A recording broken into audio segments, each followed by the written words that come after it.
Hello friends, welcome to our YouTube channel learn with NH. आज का ये video आप लोगों के लिए काफ़ी शानदार होने वाला है दोस्तों। आज के वीडियो में हम पटवार भर्ती परीक्षा 2025 से संबंधित एक मॉडल पेपर के बारे में चर्चा करेंगे और यहाँ पर सभी सब्जेक्ट्स के सवाल हम डिस्कस करने वाले हैं। इससे पहले भी 4 मॉडल पेपर मैं आपको करवा चुका हूँ, प्रैक्टिस सेट 4 में आपको करवा चुका हूँ। आज हमारा ये 5वां सेट होने वाला है। जो भी विद्यार्थी पटवार भर्ती परीक्षा 2025 के अंतर्गत जॉब लगना चाहते हैं दोस्तों, वो इस वीडियो को जरूर देखिए। यहाँ से आपको काफ़ी ज़्यादा फायदा मिलेगा। सभी सब्जेक्ट्स के सवाल हम यहाँ पर डिस्कस करेंगे, तो सभी सब्जेक्ट्स के सवाल आपके यहाँ पर होने वाले हैं दोस्तों। यहाँ पर हम साइंस के सवाल, हिस्ट्री के सवाल, इंडियन ज्योग्राफी, इंडियन पॉलिटी, इसके साथ साथ आपकी राजस्थान जीके, कंप्यूटर के सवाल, हिंदी और इंग्लिश के सवाल भी डिस्कस करेंगे। तो ये आपका कंप्लीट मॉडल पेपर होने वाला है और आप यकीन मान के चलिए, एज इट इज़ ऐसा ही पेपर आपको एग्जाम में देखने को मिलेगा। सेम ऐसे ही सवाल आपके वहाँ पर आने वाले हैं, यही लेवल आपका रहने वाला है। तो चलिए दोस्तों, बिना देरी के शुरू करते हैं।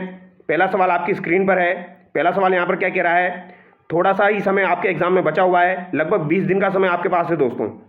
तो आप इन वीडियोज़ को देखिए, यहाँ से आपको काफ़ी ज़्यादा फायदा मिलेगा। पहला सवाल देखिए, मानव रुधिर का पीएच होता है, तो मानव का जो रुधिर होता है उसका पीएच कितना होता है, तो ये आपका 7.4 होता है। कितना होता है दोस्तों? 7.4 होता है। ये आपको ध्यान रखना है। आपको पता होगा रुधिर जो होता है ये आपका तरल संयोजी ऊतक होता है दोस्तों।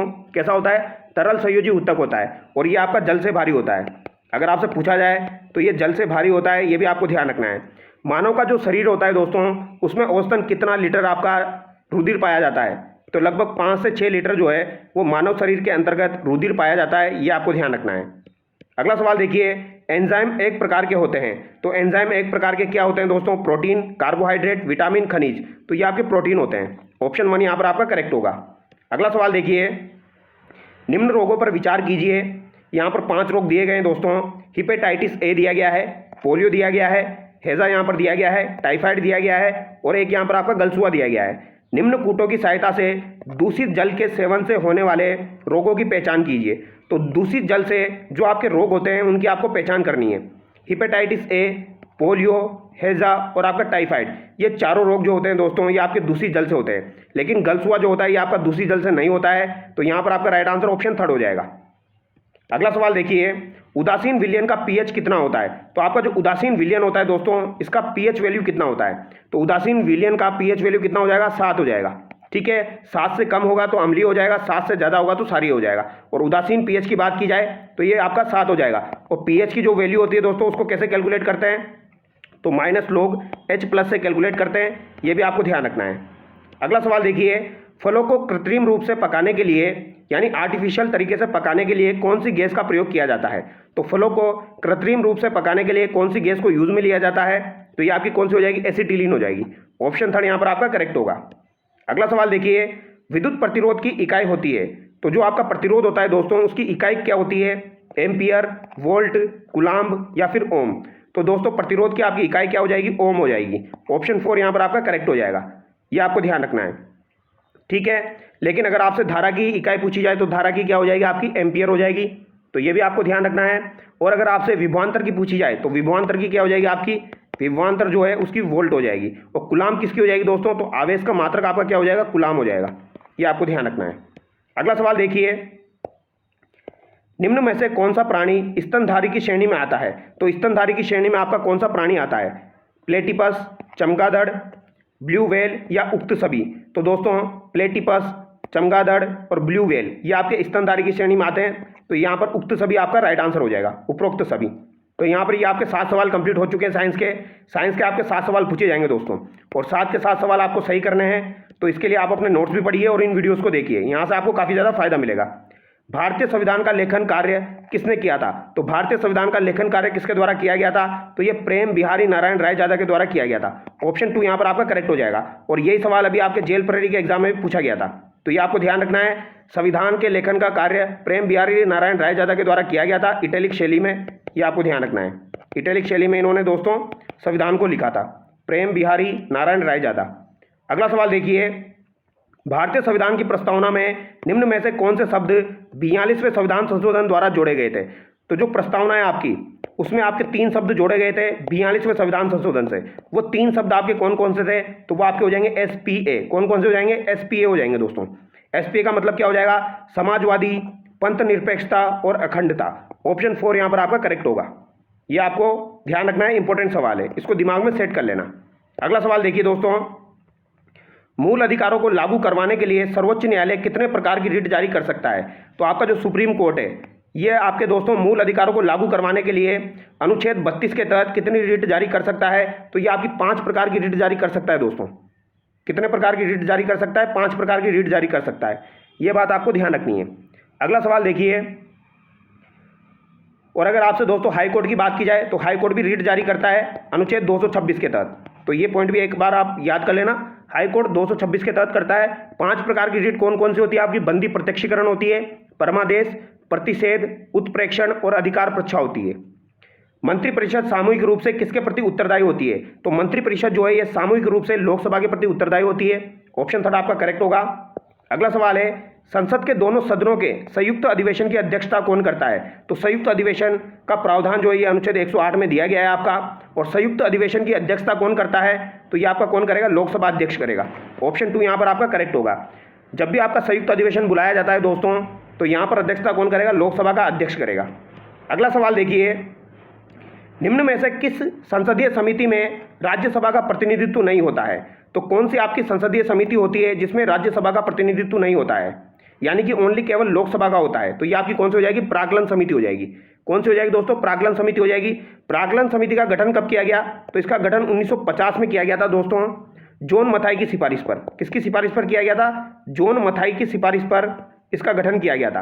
यह पॉइंट आपको ध्यान रखना, वेरी वेरी इंपॉर्टेंट है। जॉन मथाई की सिफारिश पर 1950 में प्राक्कलन समिति का गठन किया गया था। और इसमें सदस्य संख्या कितनी होती है? तो प्राक्कलन समिति में आपके 30 सदस्य होते हैं। 30 के 30 आपके लोकसभा से लिए जाते हैं दोस्तों। 30 के 30 सदस्य, यानी कि सभी सदस्य आपके लोकसभा से लिए जाते हैं। तो इसमें आपके 30 सदस्य होते हैं। अगला सवाल देखिए, संसदीय प्रक्रिया में प्रश्नकाल के तुरंत बाद 1 घंटा कहलाता है। तो प्रश्नकाल के तुरंत बाद का जो 1 घंटा होता है वो क्या कहलाता है आपका दोस्तों? वो आपका शून्यकाल कहलाता है। और शून्यकाल जो है ये भारत की देन है। किसकी देन है दोस्तों? भारत की देन है, ये आपको ध्यान रखना है। तो प्रश्नकाल के तुरंत बाद 1 घंटा जो होता है वो शून्यकाल कहलाता है, ये आपको ध्यान रखना है। और शून्यकाल में दोस्तों बिना परमिशन के, यानी बिना पूर्व अनुमति के आप सवाल पूछ सकते हैं। ये बात आपको दिमाग में सेट करनी है।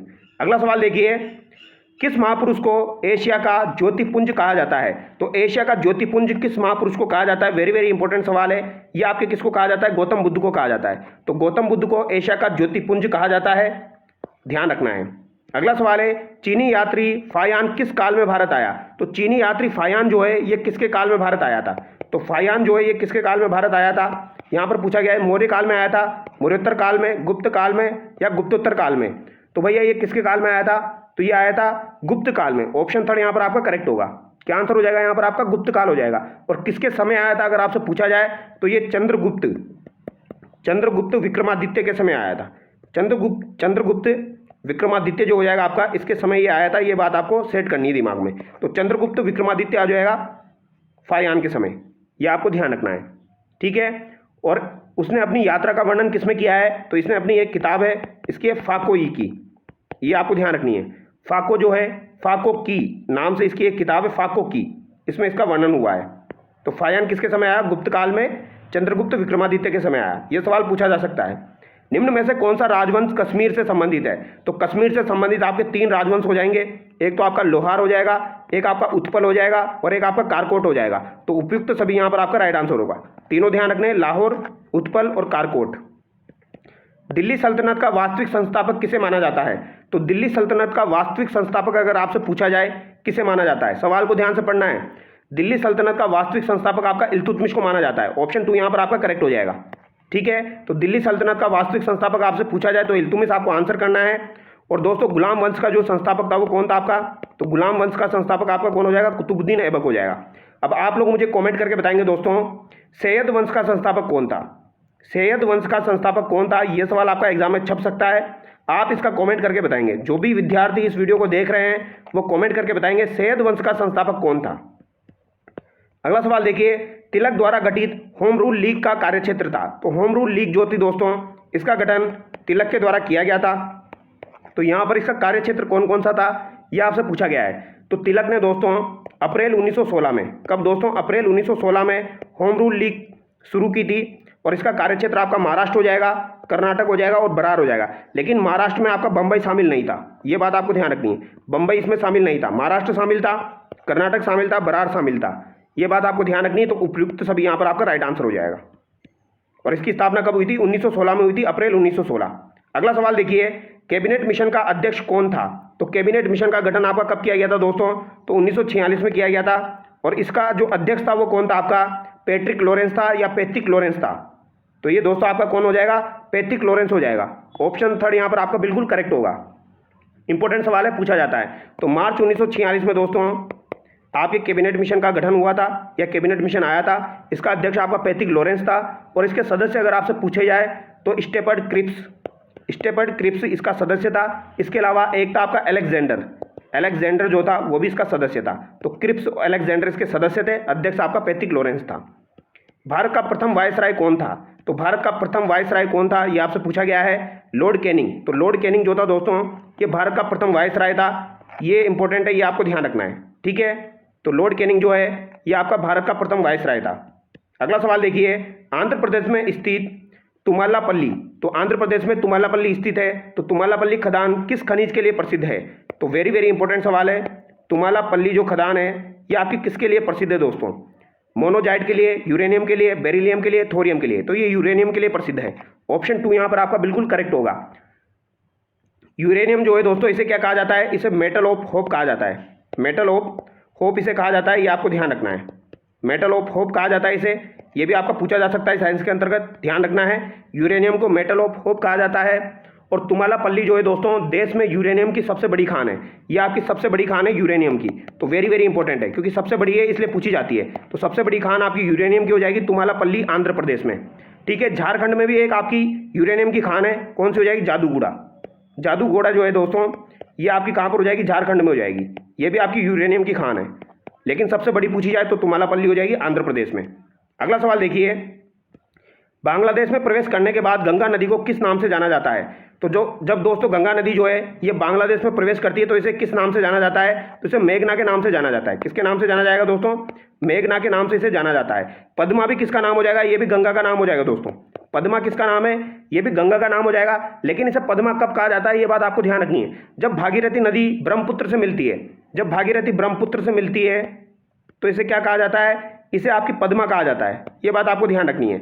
लेकिन बांग्लादेश में से क्या कहा जाएगा? मेघना कहा जाएगा।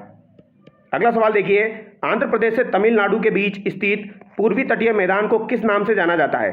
तो आंध्र प्रदेश से तमिलनाडु तक आपका जो पूर्वी तटीय मैदान है उसे किस नाम से जाना जाता है? तो इस सवाल को मैं आपको समझा देता हूं दोस्तों, इंपॉर्टेंट है। यहां पर 4 बातें आपको ध्यान रखनी है। क्या क्या बातें ध्यान रखनी है दोस्तों? एक तो आपको ध्यान रखनी है स्वर्ण रेखा नदी, एक तो आपकी स्वर्ण रेखा नदी हो जाएगी। इसके अलावा एक आपकी महानदी हो जाएगी। कौन सी हो जाएगी? महानदी हो जाएगी। ये इंपॉर्टेंट है, मैं आपको बता रहा हूँ, आपका कॉन्सेप्ट क्लियर हो जाएगा। एक आपकी कृष्णा नदी हो जाएगी और कृष्णा नदी के बाद में आपका क्या हो जाएगा? कन्याकुमारी हो जाएगा, ठीक है। ये 4 पॉइंट आपको ध्यान रखने हैं। स्वर्ण रेखा सबसे पहले, फिर महानदी, फिर कृष्णा, फिर कन्याकुमारी। अब स्वर्ण रेखा से लेकर महानदी के बीच का जो तट है इसे क्या कहा जाएगा? तो इसे कहा जाता है दोस्तों उत्कल तट। इसे क्या कहा जाएगा? उत्कल तट कहा जाएगा। तो स्वर्ण रेखा से महानदी के बीच को उत्कल तट कहा जाएगा। महानदी से कृष्णा के मध्य जो है इसे उत्तरी सरकार तट कहा जाता है। इसे क्या कहा जाएगा? इसे उत्तरी सरकार तट कहा जाएगा। लेकिन अगर आपसे पूछा जाए कृष्णा से कन्याकुमारी को क्या कहा जाएगा? तो इसे कोरोमंडल तट कहा जाएगा। तो 3 तट मैंने आपको याद करवाए हैं, तीनों याद रखने हैं। स्वर्ण रेखा से महानदी के बीच का तट उत्कल तट कहलाता है, महानदी से कृष्णा के मध्य का उत्तरी सरकार तट कहलाता है, और कृष्णा से कन्याकुमारी का आपका कोरोमंडल तट कहलाता है। तो यहाँ पर कृष्णा से कन्याकुमारी का पूछा गया है दोस्तों, आंध्र प्रदेश से तमिलनाडु के बीच का। तो यहाँ पर ऑप्शन थर्ड आपका करेक्ट होगा। ये बात आपको ध्यान रखनी है, ठीक है, याद रह जाएगा। स्वर्ण रेखा, महानदी, कृष्णा, कन्याकुमारी। अगर ऐसे याद नहीं रहे तो ऐसे याद रखिए SMKK, ठीक है। स्वर्ण रेखा, महानदी, कृष्णा, कन्याकुमारी, और इन दोनों के बीच में आपका उत्कल तट हो गया, यहाँ पर आपका उत्तरी सरकार तट हो गया, यहाँ पर आपका कोरोमंडल तट हो गया। अगला सवाल देखिए, निम्न में से असंगत युग्म का चयन कीजिए। तो यहाँ पर असंगत युग्म आपको बताना है। यह सवाल कुछ दिनों पहले ही मैंने आपको टेलीग्राम पर अपलोड किया था।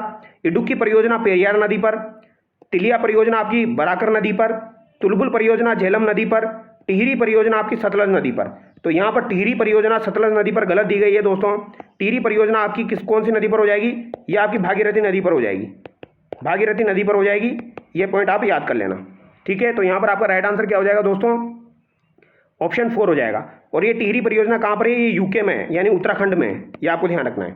अगला सवाल देखिए, भारत में प्रथम सफल सीमेंट संयंत्र कहाँ स्थापित किया गया? तो भारत में प्रथम सफल सीमेंट जो था ये कहाँ पर स्थापित किया गया? तो सीमेंट का जो सफल कारखाना था वो कहाँ पर स्थापित हुआ? आपका सबसे पहले पोरबंदर में हुआ। कहाँ पर हुआ दोस्तों? पोरबंदर में हुआ था। ये बात आपको ध्यान रखनी है। और कब हुआ था ये? 1914 में। 1914 में सर्वप्रथम आपका पोरबंदर में, गुजरात में इंडियन सीमेंट कंपनी द्वारा ये स्थापित किया गया था, प्रथम सफल सीमेंट। ठीक है। लाखेरी में तो दोस्तों आपका राजस्थान का प्रथम था, ये आपको ध्यान रखना है। राजस्थान का प्रथम आपका कहाँ पर हुआ था? लाखेरी में हुआ था।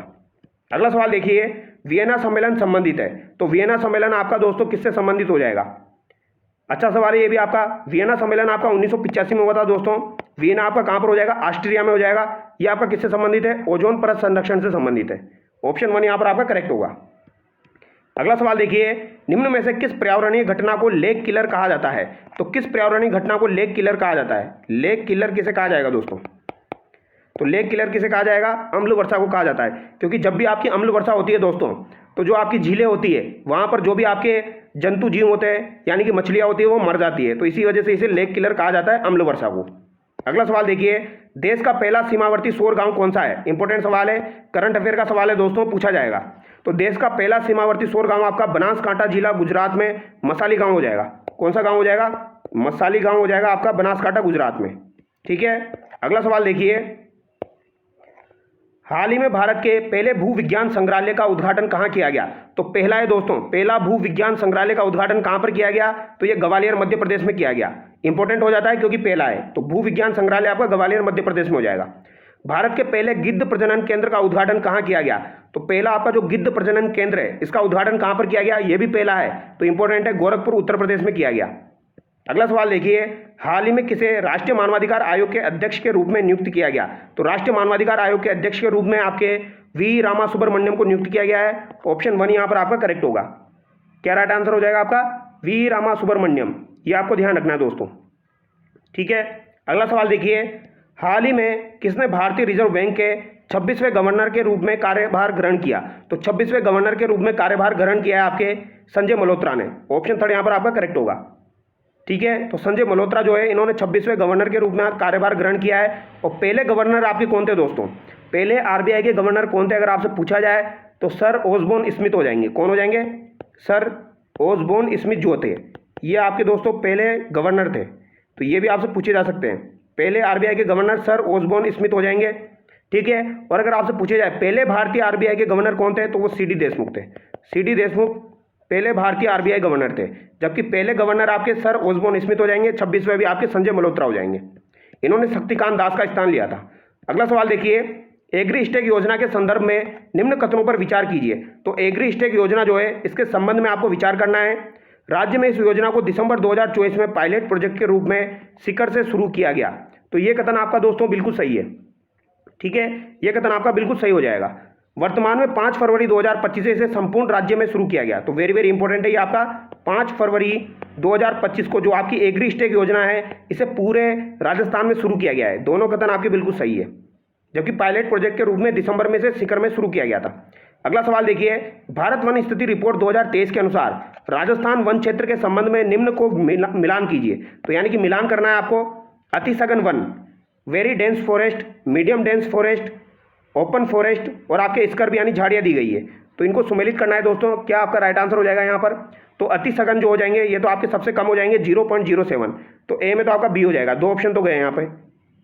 ठीक है। अति सघन में सबसे कम 0.07 हो जाएगा आपका। फिर मध्यम सघन जो है दोस्तों उसमें 1.24 हो जाएगा। तो इसमें आपका सी आ जाएगा। फिर आपके जो खुले वन है उनमें कितना हो जाएगा?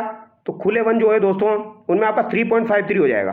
तो इसमें आपका डी हो जाएगा, यानी कि आपका राइट आंसर ऑप्शन 2 हो जाएगा। और झाड़ियाँ कितनी हो जाएगी आपकी? 1.6% हो जाएगी।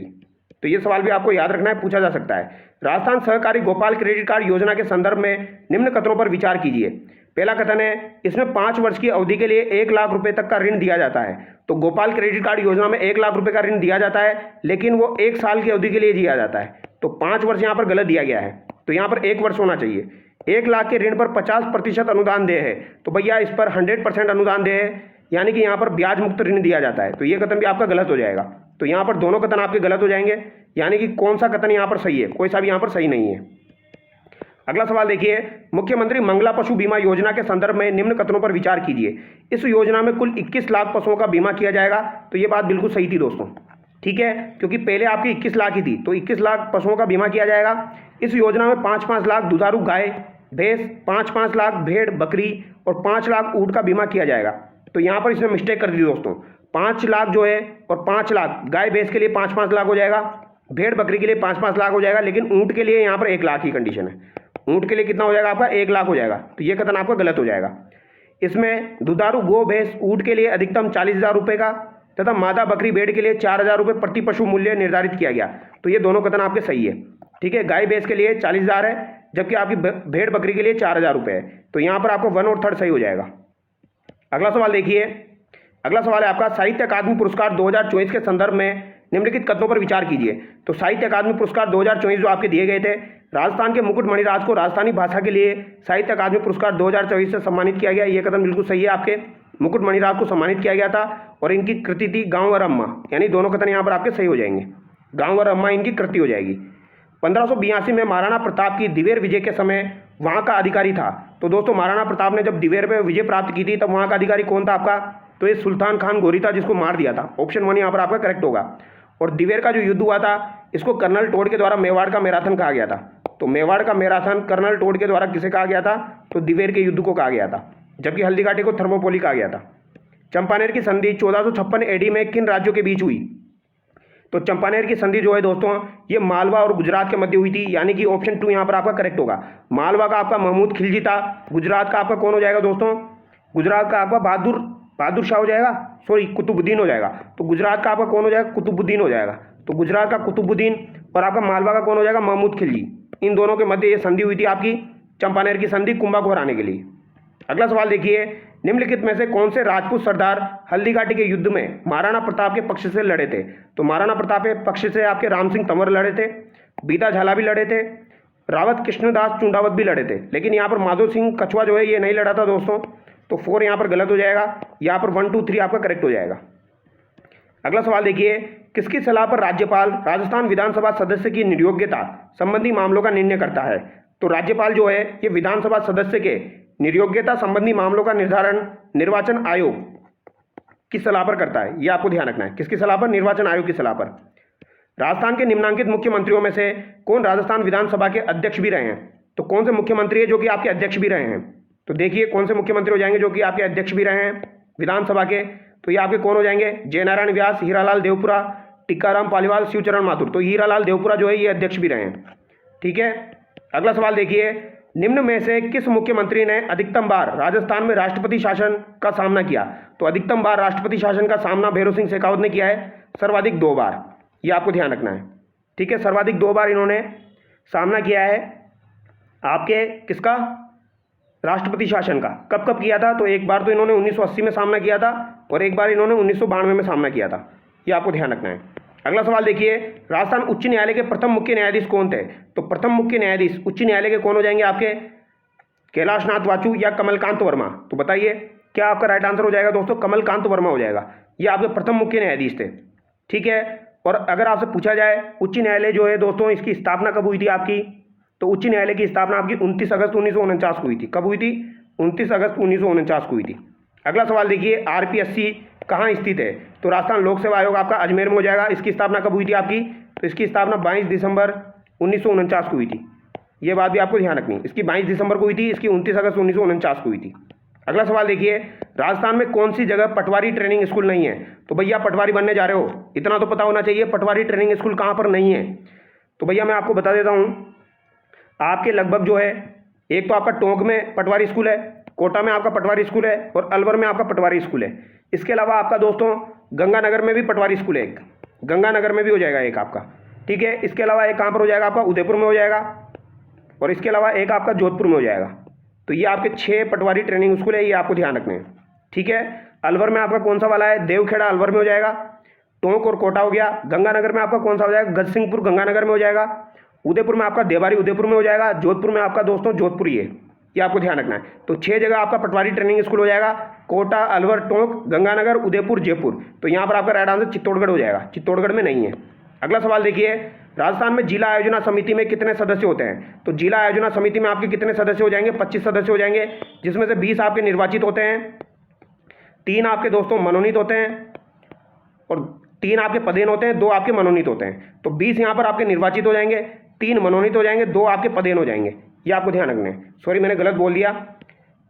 यहाँ पर 20 तो आपके निर्वाचित है, 3 आपके पदेन है, 2 आपके मनोनीत है। तो 2 मनोनीत हो जाएंगे, 3 पदेन है, 20 आपके निर्वाचित हो जाएंगे और टोटल आपके कितने हो गए? 25 हो गए। ये बात आपको ध्यान रखनी। 20 को अगर आप फैक्टर में डिवाइड करोगे तो इसे 4/5 आपको लिखना पड़ेगा। तो 4/5 सदस्य आपके निर्वाचित होते हैं। और जिला आयोजना समिति का उल्लेख किस में मिलेगा आपको? 243 जेड डी में मिलेगा। ठीक है। और जिला आयोजना समिति जो होती है उसका आपका अध्यक्ष कौन होता है? तो जिला प्रमुख होता है। और ये सवाल अभी आपका आरएस के एग्जाम में पूछा गया था। जिला प्रमुख जो है वो इसका अध्यक्ष हो जाएगा।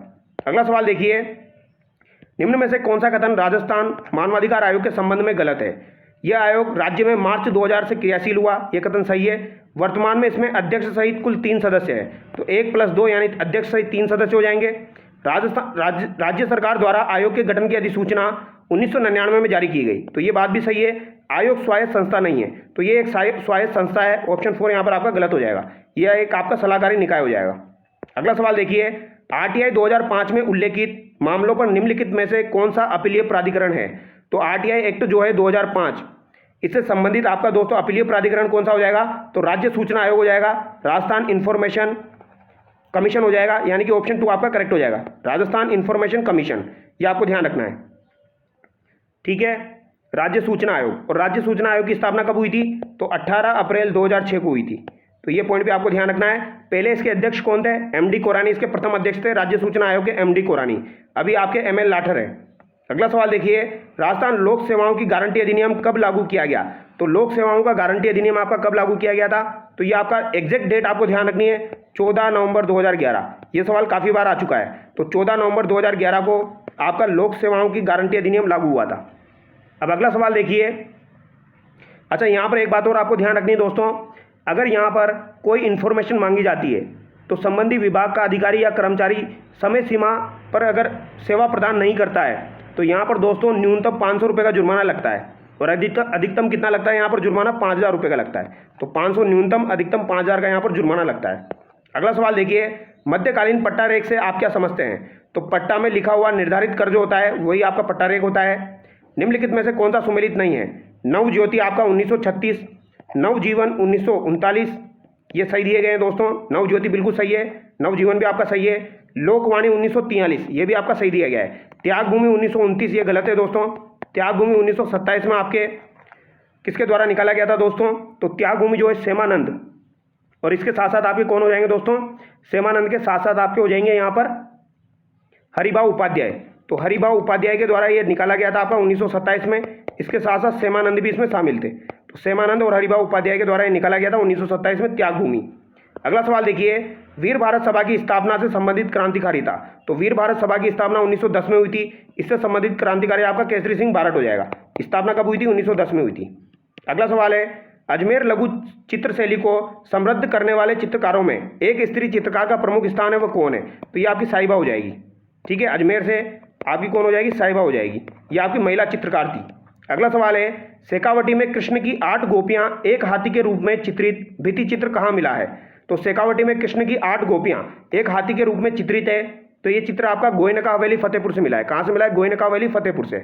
ये आरपीसी के द्वारा पूछा जा चुका सवाल है।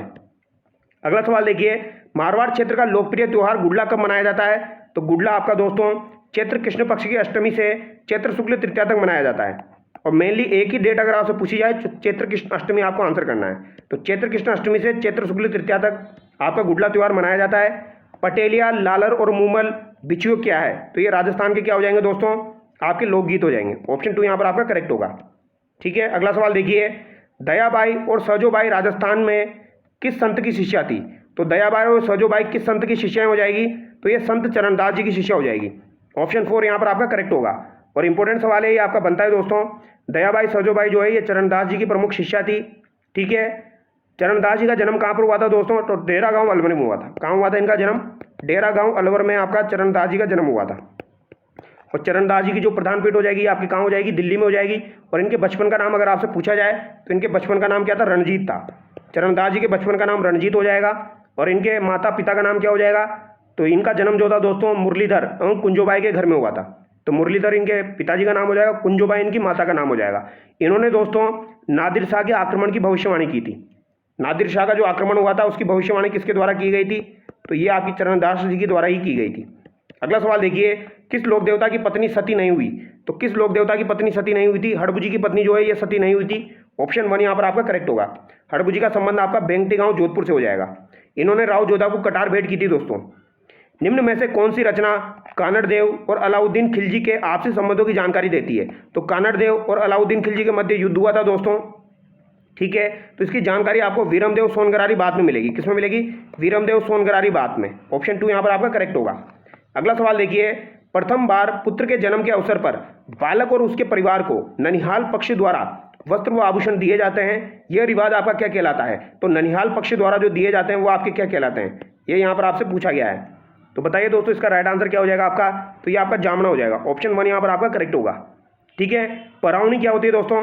पैरावनी भी पूछी जाती है एग्जाम में। तो विवाह कर मतलब विवाह जो हो जाता है, विदाई का समय होता है, तब कन्या के पिता की ओर से जो बाराती होते हैं उनको जो भेंट दी जाती है उसे पैरावनी कहते हैं। और मायरा क्या होता है दोस्तों? मायरा होता है जो कि आपका दोस्तों ननिहाल पक्ष द्वारा दिए जाने वाले जो वस्त्र और आभूषण होते हैं, ननिहाल पक्ष द्वारा दिए जाने वाले वस्त्र और आभूषण आपके मायरा कहलाते हैं। अगला सवाल देखिए, निम्नलिखित में से कौन वर्ष 1946 में भारत की संविधान निमात्री सभा में राजस्थान के प्रतिनिधि के रूप में मनोनीत किए गए थे? तो दोस्तों संविधान निमात्री सभा जो थी उसमें राजस्थान के प्रतिनिधि के रूप में कौन मनोनीत किए गए थे आपके? तो ये हीरालाल शास्त्री हो जाएंगे। कौन हो जाएंगे? हीरालाल शास्त्री। स्वतंत्रता सेनानी सागरमल घोपा कहाँ के निवासी थे? तो ये आपके जैसलमेर के निवासी थे और इनके द्वारा कुछ किताबें भी लिखी गई है जो भी आपको ध्यान रखनी है, जैसे कि इनके द्वारा रघुनाथ बाबा का मुकदमा लिखी गई थी। इसके अलावा इनके द्वारा दोस्तों आपका जैसलमेर का गुंडा राज भी लिखा गया था। तो रघुनाथ बाबा का मुकदमा, जैसलमेर का गुंडा राज, आज़ादी के दीवाने, वो इनके द्वारा लिखी गई थी। राजस्थान में स्वतंत्रता आंदोलन के दौरान गिरफ्तार होने वाली पहली महिला कौन हो जाएगी आपकी? अंजना देवी चौधरी हो जाएगी। ये बेसिक सा सवाल है और काफ़ी बार पूछा जाता है। निम्नलिखित में से कौन सा सुमेलित नहीं है? फूलसागर बूंदी, पांडुपोल अलवर, किराड़ू मंदिर झालावाड़, चंद्रमहल जयपुर। तो किराड़ू मंदिर आपके बाड़मेर में हो जाएंगे, झालावाड़ में नहीं है। अगला सवाल देखिए, अरावली की दूसरी सबसे ऊंची चोटी है? तो गुरु से आपकी शेरगढ़ हो जाएगी। ऑप्शन 2 यहाँ पर आपका करेक्ट होगा। अगला सवाल देखिए, निम्नलिखित में से कौन सा सुमेलित नहीं है? यहाँ पर कौन सा सुमेलित नहीं है? जरगा पर्वत आपका उदयपुर में, कुंभलगढ़ राजसमंद में, कमलनाथ सिरोही में, रघुनाथगढ़ सीकर में। तो कमलनाथ आपका सिरोही में ना होकर कहाँ पर होगा दोस्तों? उदयपुर में होगा। तो यहाँ पर ऑप्शन 3 आपका करेक्ट हो गया। अब दोस्तों आगे के सवाल हम डिस्कस कर लेते हैं। अब यहाँ पर इंग्लिश का एक पैराग्राफ दिया हुआ है तो इसकी पीडीएफ मैं आप लोगों के लिए अपलोड कर दूंगा। पैराग्राफ आप खुद से चेक कर लें एक बार, ठीक है। अब क्वेश्चन नंबर 74 देखिए दोस्तों, as soon as we stepped out of the house it began to rain. इसमें आपको एरर बतानी है दोस्तों। तो इसमें दोस्तों आपकी एरर आपको बतानी है, as soon as we stepped out of the house it began to rain. तो यहाँ पर आपकी कोई एरर नहीं है दोस्तों। अगला सवाल देखिए, it was only when they met that they found he has a childish simplicity in him. तो यहाँ पर भी आपको एरर बतानी है दोस्तों। इसमें क्या एरर हो जाएगी? 2 सवाल आपके एरर के पूछे जाएंगे। तो इट वॉज यानी ये पास्ट का सेंटेंस है आपका, it was only when they met they found he has a childish simplicity in him. तो हैज़ की जगह यहाँ पर हेड आएगा दोस्तों। हैज़ की जगह क्या आएगा आपका? हेड आएगा। तो यहाँ पर आपका जो गलत हो जाएगा वो ये वाला हो जाएगा, ऑप्शन 2 गलत हो जाएगा। अब यहाँ पर आपको सिनोनिम बताना है दोस्तों। इसका सिनोनिम बताइए आप। स्पेकुलेट का सिनोनिम क्या हो जाएगा आपका दोस्तों? तो इसका सिनोनिम जो हो जाएगा वो आपका थिंक भी हो जाएगा और गेस भी हो जाएगा। दोनों यहाँ पर सही दिए गए हैं दोस्तों, 1 और 2 दोनों सही दिए गए हैं। अगला सवाल देखिए, गिव एंटोनिम ऑफ इंसिसेंट। तो इसका एंटोनिम क्या हो जाएगा आपका? तो इसका एंटोनिम क्या हो जाएगा दोस्तों? ये आपको बताना है। तो ये आपका इंटरमिटेंट हो जाएगा, क्योंकि इंसिसेंट का मतलब क्या होता है दोस्तों? निरंतर होता है। क्या होता है? निरंतर। और इसका मतलब होता है रुक रुक कर। तो ये आपको ध्यान रखना है।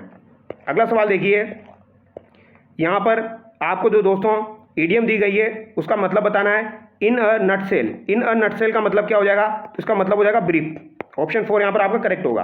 अब हिंदी के सवाल आप देख लीजिए, निम्न में से कौन सा स्वर संधि का उदाहरण है? तो स्वर संधि का उदाहरण कौन सा हो जाएगा आपका? पवन हो जाएगा दोस्तों। पो प्लस अन पवन, ये आपका किसका उदाहरण हो जाएगा? अयादी संधि का उदाहरण हो जाएगा। किस शब्द में अन उपसर्ग का प्रयोग नहीं हुआ है? तो अन प्लस इच्छा, अनिच्छा, अन प्लस उचित, अनुचित, अनुगमन। तो अनुगमन में आपका दोस्तों अन उपसर्ग का प्रयोग नहीं हुआ है। ऑप्शन 4 यहाँ पर आपका करेक्ट हो जाएगा। अनुपम में भी आपका अन उपसर्ग का प्रयोग हुआ है। वन मानुष में कौन सा समास है? तो वन का मानुष, वन का मानुष हो जाएगा। क्या हो जाएगा? वन का मानुष। इसमें कौन सा समास हो जाएगा आपका? संबंध तत्पुरुष हो जाएगा। ऑप्शन 2 यहाँ पर आपका करेक्ट होगा। निम्न में से कौन सा शब्द युग्म आपका सही है? कौन सा सही है ये पूछा गया है। अम्ब जल, अम्बु माता, अविलंब सहारा, अवलंब शीघ्र, आकर रूप, आकार खान, तो ये सभी उल्टे दिए गए हैं दोस्तों।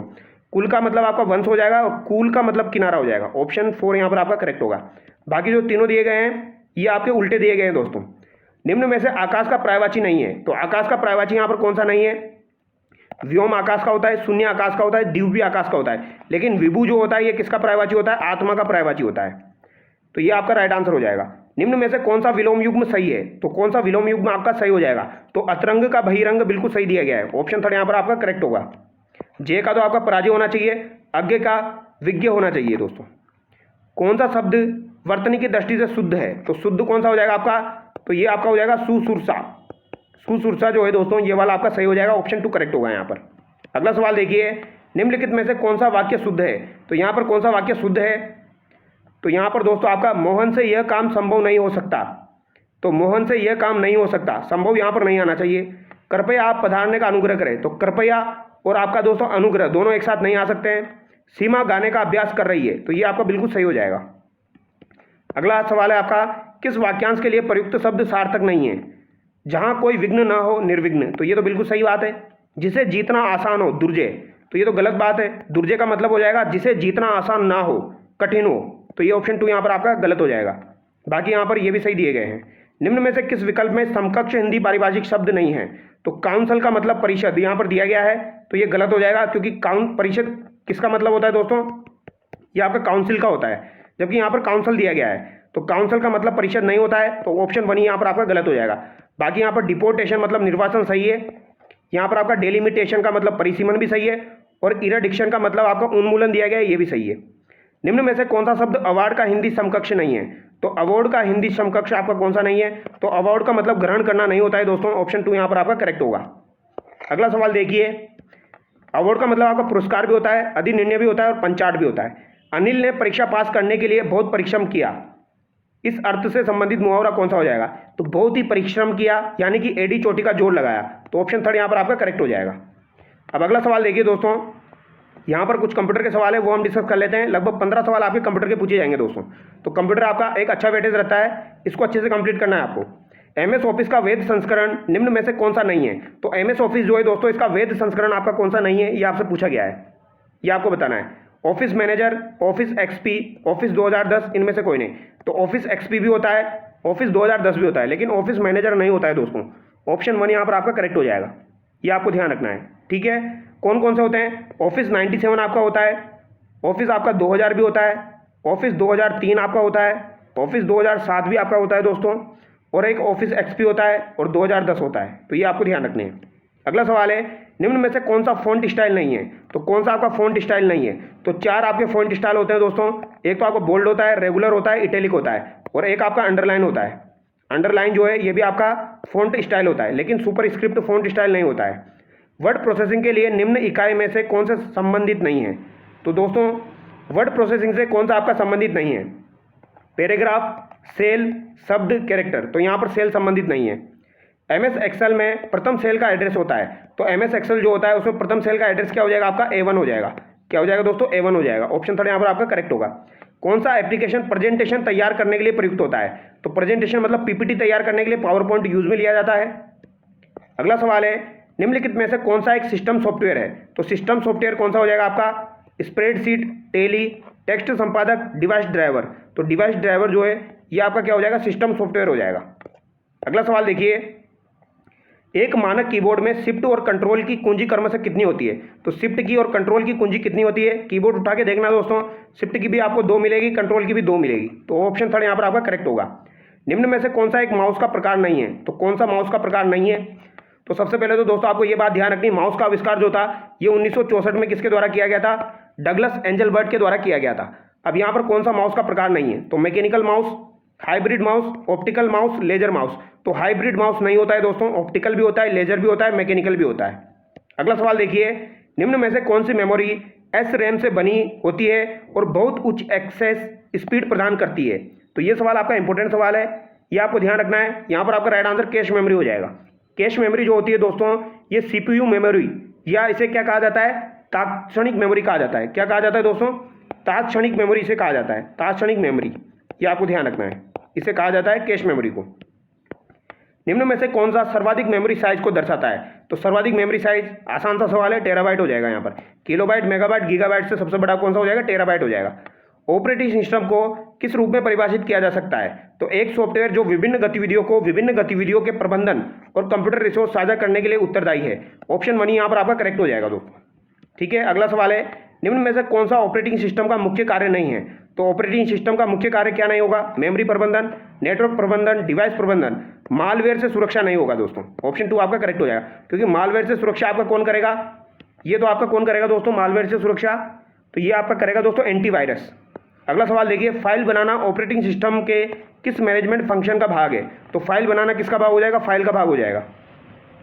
अगला सवाल है, फाइल एक्सटेंशन का उपयोग किया जाता है? तो ये मैं पहले भी बता चुका हूँ, फाइल का जो एक्सटेंशन नेम होता है, जैसे .pdf जो पीछे का होता है, तो वो क्या होता है? वो क्या होता है दोस्तों? फाइल का प्रकार होता है। ऑप्शन 1 यहाँ पर आपका करेक्ट होगा।